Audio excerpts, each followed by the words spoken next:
नमस्कार मित्रों, मैं एस.वी. भारद्वाज आपका स्वागत करता हूं। दोस्तों, 17 अक्टूबर से सूर्य का राशि परिवर्तन होगा। ये साल का आपके लिए वो महत्वपूर्ण समय है जो आपके लिए यादगार पल दे जाएगा, क्योंकि एक तो सूर्य का राशि परिवर्तन होगा 17 तारीख को, जो कि आपकी कुंडली में नीच भंग राजयोग बनाएंगे। वो कैसे बनाते हैं उसके ऊपर टिप्पणी करेंगे और उसके प्रभाव को जानेंगे। कितना सुखद हो सकता है ये सूर्य का प्रभाव, अभी शायद आपको इसका अंदाज नहीं है। दूसरे 18 तारीख को गुरु, जैसा कि आप देख रहे हैं, 11वें भाव में प्रवेश कर जाएंगे। ये दो परिवर्तन आपके लिए बहुत महत्वपूर्ण है, खासकर सूर्य और गुरु दोनों का ही परिवर्तन। और शुक्र का नीच भंग राजयोग हो चुका है। दोस्तों, जब से शुक्र यहाँ पर आए हैं लगन में, यूँ तो नीच के हैं, परंतु बुध के कारण शुक्र का नीच भंग बना हुआ है। तो एक तो शुक्र का नीच भंग राजयोग, दूसरे सूर्य का भी नीच भंग राजयोग। बता दें आपको किस तरह से ये नीच भंग हुआ है। दोस्तों, तुला राशि में जिसमें सूर्य का प्रवेश होगा 17 अक्टूबर से, इस राशि में शनि उच्च के होते हैं। तुला राशि के शनि उच्च के होते हैं और वह केंद्र में स्थित हैं, आपकी राशि से सप्तम भाव में स्थित हैं। तो शनि के कारण विडंबना देखिए, सूर्य का नीच भंग होता है, या यूं कहें इस स्थिति को हम नीच भंग राजयोग के नाम से जानते हैं। दोस्तों, याद रखिए, अगर किसी जातक की कुंडली में 2 या 3 ग्रह नीच राशि में हों परंतु अच्छी स्थिति में हो, कहने का मतलब नीच भंग राजयोग बना रहे हों, नीच भंग हो रहा हो, तो वह जातक बहुत ऊंचाइयां छूता है। यहाँ पर सूर्य और शुक्र दो नीच भंग राजयोग बना रहे हैं, तो इसके कारण आपको कितना फायदा हो सकता है, कौन से क्षेत्रों से, उसकी चर्चा करेंगे। दोस्तों, बुध, मंगल और सूर्य धन भाव में त्रिग्रही राजयोग बनाएंगे। गुरु 11वें भाव में, जो कि आपके सुख भाव के मालिक हैं, उच्च के होंगे 18 तारीख से। तो ये साल का वह दुर्लभ समय है।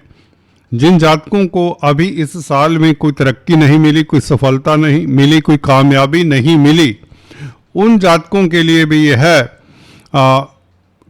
रास्ते प्रशस्त करता है कि आप आसानी से अपनी ज़िंदगी में तरक्की कर सकें।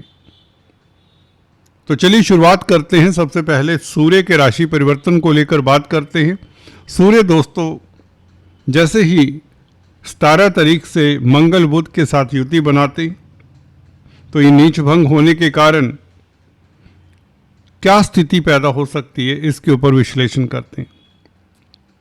दोस्तों, चर्चा को आगे बढ़ाने से पहले आपसे निवेदन है, अगर आप पहली बार आए हैं तो कृपया सब्सक्राइब करने के पश्चात बेल आइकन दबा दिया करें। सूर्य दोस्तों 12वें भाव के मालिक हैं। यूँ तो 12वां भाव एक्सपेंडिचर का होता है, निवेश का कहें तो बेहतर है, क्योंकि नीच भंग की स्थिति में यहाँ पर नुकसान तो नहीं होगा, एक्सपेंडिचर बढ़ेगा तो नहीं, परंतु निवेश के मौके भी मिलेंगे। अगर आप इन्वेस्ट करते हैं कहीं पर, तो सूर्य के कारण आपको लाभ होगा। जिस भी स्कीम में, जिस भी प्रोग्राम में, जिस भी प्रोजेक्ट पर आप इन्वेस्टमेंट करते हैं, निवेश करते हैं, खासकर अगर विदेशों में निवेश करते हैं, तो बहुत ज़्यादा लाभ होगा, क्योंकि गुरु की स्थिति भी लाभकारी हो चली है 18 अक्टूबर से ही। लाभ स्थान में गुरु का बैठना, उच्च का होकर बैठना, सप्तम भाव का मालिक है, तो दाम्पत्य जीवन, लव लाइफ तो उत्तम होता है।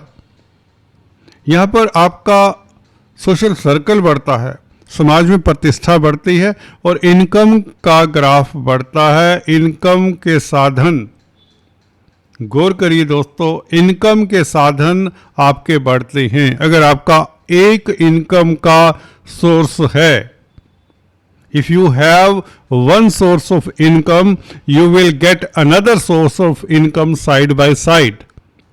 गौर कर लीजिए दोस्तों, इससे बेहतर समय नहीं होगा, इस साल में आपने देखा नहीं होगा कि आपकी इनकम का ग्राफ डबल होने वाला है, बल्कि कई गुना बढ़ सकता है। सोर्स ऑफ इनकम डबल होने वाले हैं।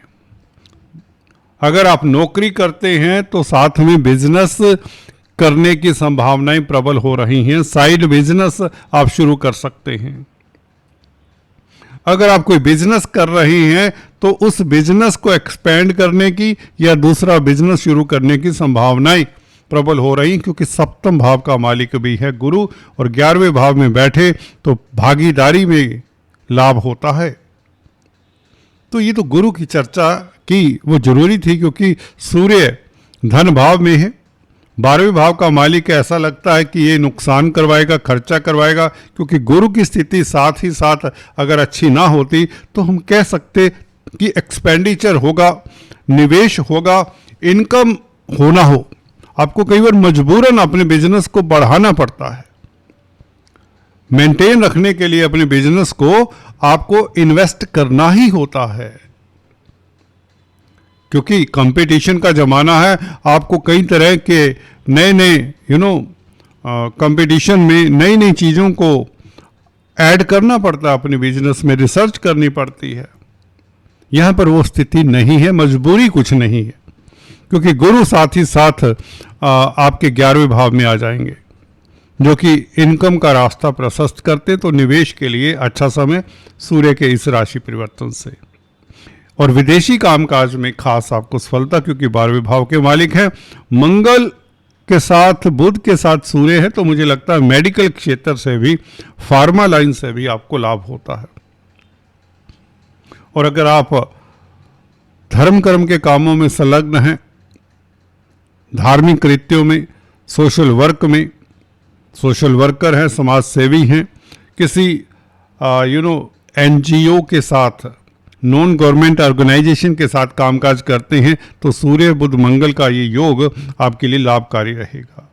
बुध आपके लग्न के मालिक हैं। लग्न का मालिक सूर्य के साथ जो कि नीच भंग प्राप्त किए हैं, तो आपके धन की वृद्धि होती है निवेश से, और खासकर विदेशों में निवेश से। और मंगल दोस्तों आपके अष्टम भाव के मालिक हैं। अष्टमेश का अष्टम भाव को देखना यहाँ पर अच्छा साबित होगा। अचानक से कोई भूला बिसरा पैसा मिल जाए, कोई अटका हुआ धन मिल जाए, इंश्योरेंस का पैसा मैच्योर हो जाए, कोई FD मैच्योर हो जाए, कोई लिगेसी से लाभ हो जाए, इस तरह की स्थितियां बनाता है मंगल, क्योंकि बुध के साथ है खासकर। और इवन सूर्य की दृष्टि मंगल की और बुध की दृष्टि अष्टम भाव के ऊपर आपके लिए अचानक से लाभ के योग बनाती है। सोर्स कोई भी हो सकता है। तो कुल मिलाकर शनि की स्थिति आपके लिए ज़्यादा कारगर सिद्ध हो रही है। शनि के कारण सूर्य का नीच भंग होता है, और सूर्य 12वें भाव के मालिक होकर धन भाव में बैठे हैं, तो कुटुंब के लिए आप कहीं ना कहीं खर्चा भी करेंगे, कुटुंब के ऊपर निवेश भी करेंगे।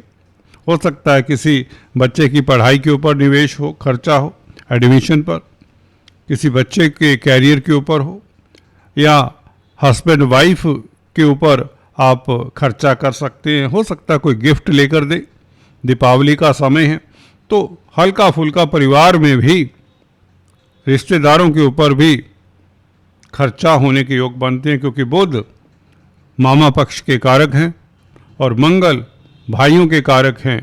तो कुटुंब में खर्चे के योग बनते हैं जो सुखद हैं, जो रिटर्न बैक करेंगे आपको आने वाले समय में, क्योंकि गुरु की स्थिति ये बताती है कि आपका सोशल सर्कल बढ़ता है, मित्रों का साथ मिलता है, समाज में प्रतिष्ठा बढ़ती है, उच्च पद मिलता है, नौकरी में तरक्की के योग गुरु बना देते हैं।